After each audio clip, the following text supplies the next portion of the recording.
Estamos de volta e para a nossa última aula. Nossa última aula pretende ser um pouco mais prática.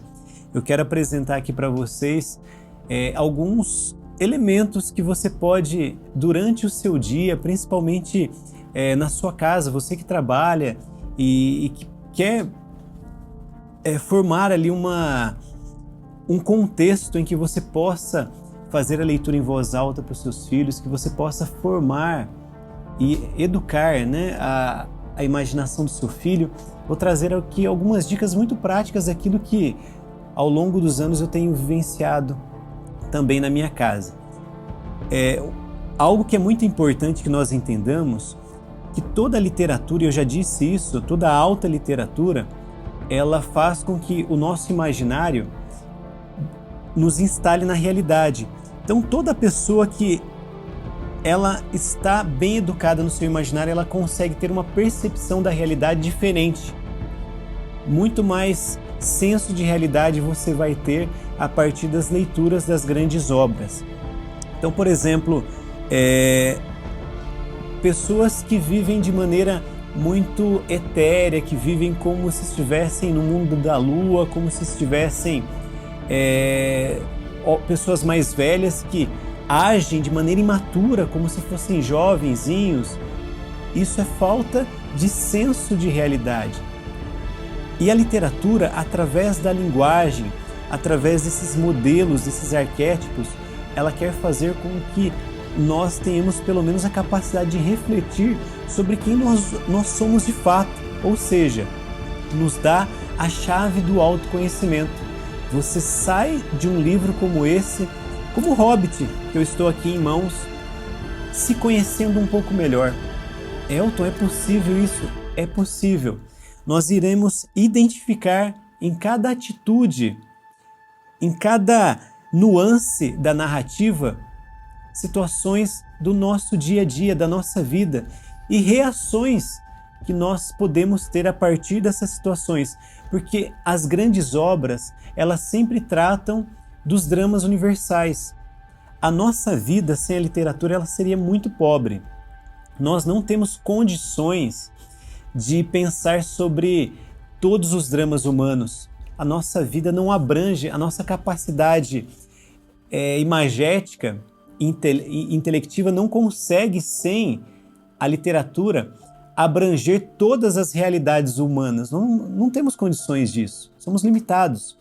Mas os grandes autores, aquilo que Chesterton vai dizer na sua grande obra chamada Ortodoxia, no capítulo 3, no País das Fadas ali, ele vai dizer que quando uma criança de 2 anos, quando uma criança de 7 anos, ele diz assim, ela vê uma porta se abrir e um dragão saindo de dentro, ela se assusta, ela se encanta, aquilo impacta a vida dela. Acontece a catarse na vida aí de uma criança de 7 anos. Mas na vida de uma criança de 2 anos de idade, o fato de abrir a porta já é catártico.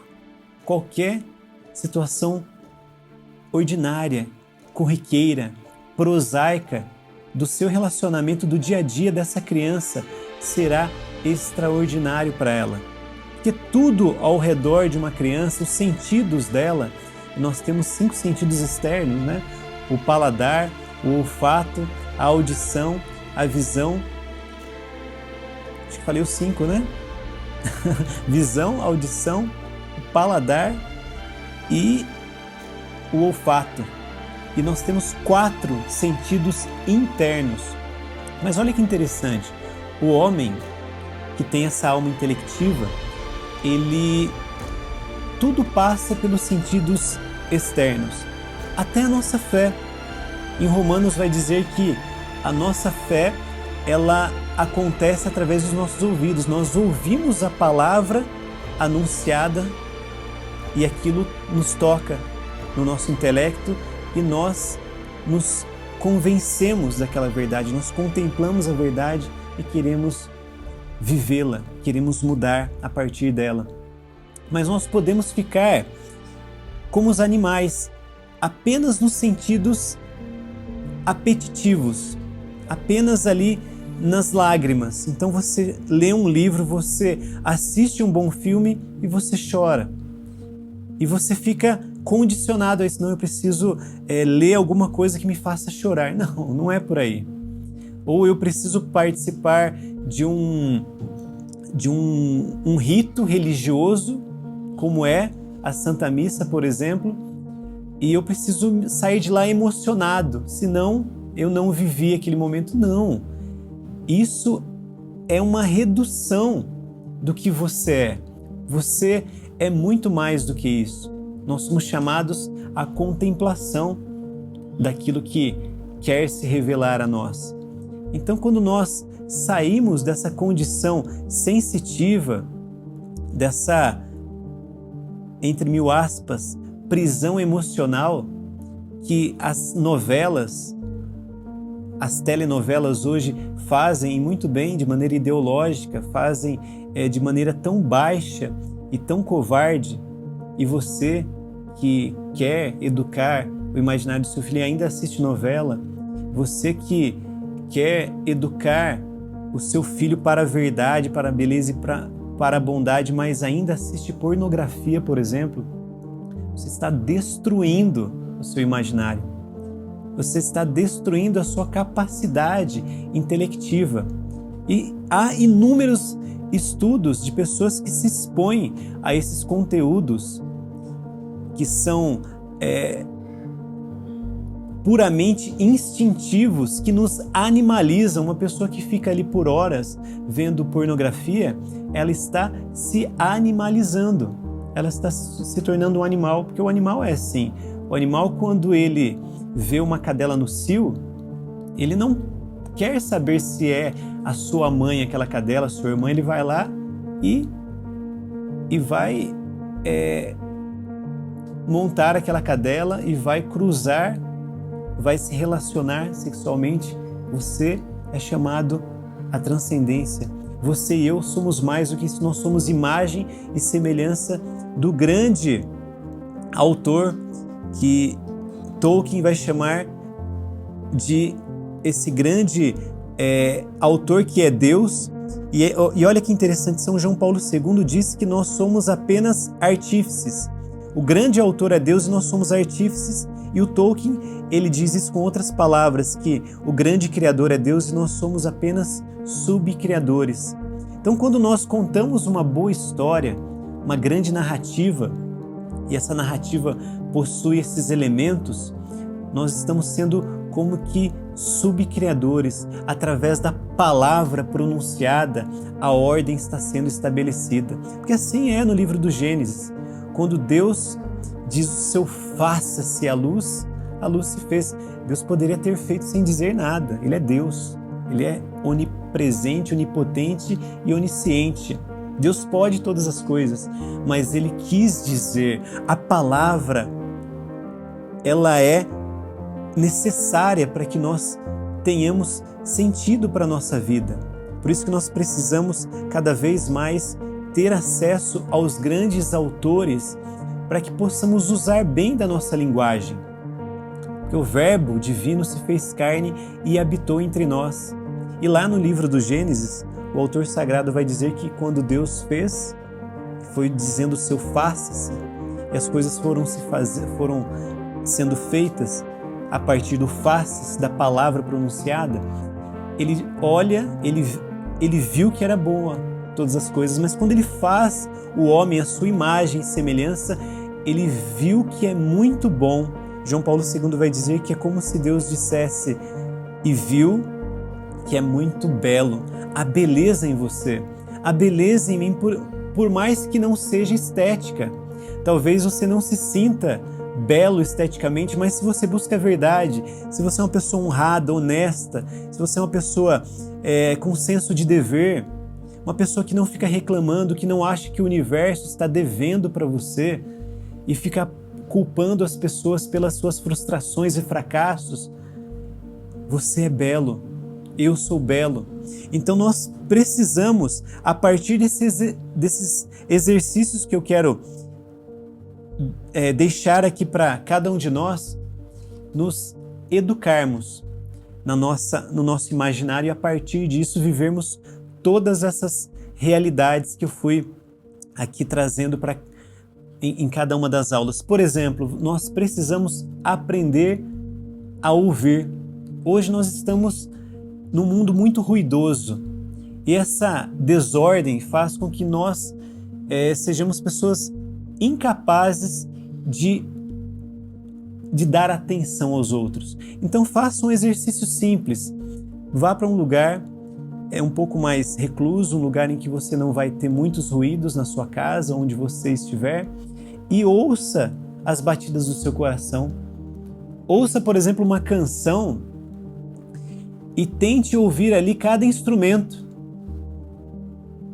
Os músicos têm essa facilidade, né? Você vai tentando distinguir cada um dos instrumentos e esse exercício vai fazer com que você tenha uma capacidade de atenção maior, porque no latim a palavra escutar vem de ascultare. Ascultare significa pegar aquele instrumento médico, que é o estetoscópio, e quando você vai ao médico, o médico coloca o estetoscópio e ele vai ascultar o seu coração, vai ascultar ali o seu pulmão, para ver se tem algum ruído.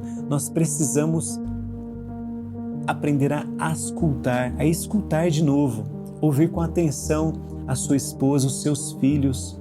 Quando você chega cansado em casa e seu filho quer narrar, ele quer fazer ali dos detalhes que ele viveu na escola, com os amigos, a sua narrativa. A nossa vida nada mais é do que uma narrativa que está ainda sendo escrita por mim e por você, com a nossa liberdade de coautores, com a nossa liberdade de subcriadores, como vai dizer Tolkien. Nós estamos escrevendo a nossa história e nós precisamos de diligência, escrever com zelo, com amor, com atenção.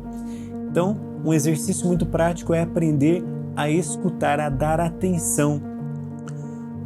Isso vai fazer com que nós comecemos a compreender melhor os textos que nós lemos. Você já deve ter tido a experiência de começar a ler e muitas vozes na sua cabeça, muitas distrações. A palavra distrair vem do latim distraere, né? Significa arrastar de um lado para o outro. Você se sente atraído a fazer qualquer outra coisa. Você começa a ler, daqui a pouco fala, poxa, deixa eu ver o que tem aqui na minha rede social. Deixa eu ver a mensagem. Isso não é leitura. Isso não é contemplação da verdade que quer se revelar a mim e a você. Nós precisamos fazer isso como que um rito. Fazer isso com diligência. O que é diligente? Diligente é uma pessoa que faz com amor o que faz. Quando você vai ouvir alguém que para você é importante, você faz isso com amor. Deixa eu fazer uma pergunta para você que me acompanha, meu caro aluno. Você teria coragem, principalmente você que é pai, mas talvez você não seja pai, mas tenha alguma criança na sua casa, um sobrinho, um irmão menor, de deixar essa criança sob a custódia de um desconhecido trancado no quarto por horas? Você teria coragem de deixar o seu filho sendo ali cuidado por um desconhecido, trancado com ele num quarto por horas? Eu tenho certeza que a sua resposta vai ser um não. Um não assim, retumbante. Fala, não, jamais faria isso. Mas por que você deixa então seu filho ficar acessando qualquer conteúdo no celular? Você deixa o seu filho, o seu sobrinho, os seus netos acessarem qualquer livro sem a sua atenção, sem a sua companhia. Então, nós somos chamados a sermos pais participantes. Por isso que a leitura em voz alta é tão importante. Quando você vai ler para o seu filho, isso vai te aproximar mais dele. Por exemplo, todas as vezes que eu leio para o meu filho, ele pede, pai, lê, mas coça as minhas costas, faz um carinho na minha mão. Isso vai fazendo com que você se aproxime de maneira afetuosa. Traga elementos bonitos para sua casa, belos quadros, obras sacras de uma bela arquitetura. faça passeios em lugares bonitos com a sua família.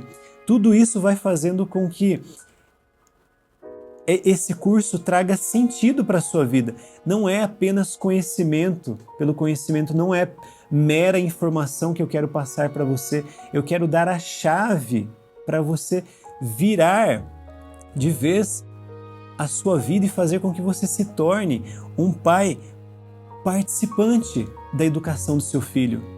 Santa Teresa d'Ávila, ela vai dizer que a imaginação é louca da casa, mas é uma imaginação que é má, que não foi educada.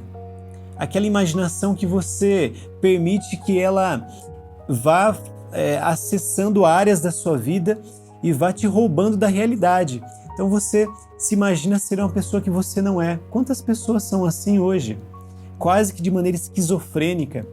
A pessoa ela é ilustre desconhecida dela mesma. Ela não é capaz de saber quais são os seus potenciais. Ela não é capaz de saber quais são os seus limites, as suas debilidades, as suas fraquezas que precisam ser trabalhadas, porque ela se julga ser alguém que ela não é. E por quê? Porque não foi educado o seu imaginário. Então ela acha que ela é muito melhor do que ela é, ou ela se julga muito pior do que de fato ela é. E ela perde o senso de realidade. Eu quero apresentar para vocês, já caminhando para o final do nosso curso, esse livro que eu escrevi.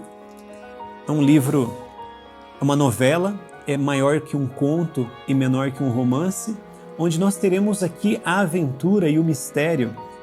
É uma narrativa detetivesca, muito inspirada em Chesterton, nas histórias do Padre Brown, em que 4 personagens adolescentes, portanto o público-alvo aqui é pré-adolescentes e adolescentes, mas você pode também ler para os seus filhos, se eles forem menores, e ir fazendo essa ponte, né, fazendo esses diálogos, né, essa dialética entre você e os seus filhos. E são 4 personificações aqui, os personagens dos 4 temperamentos que nós temos. Então nós temos um personagem aqui sanguíneo, que ele é aquela pessoa totalmente para fora, dada aos sentidos externos, muito expressiva, mas pouco reflexiva, então toma atitudes intempestuosas.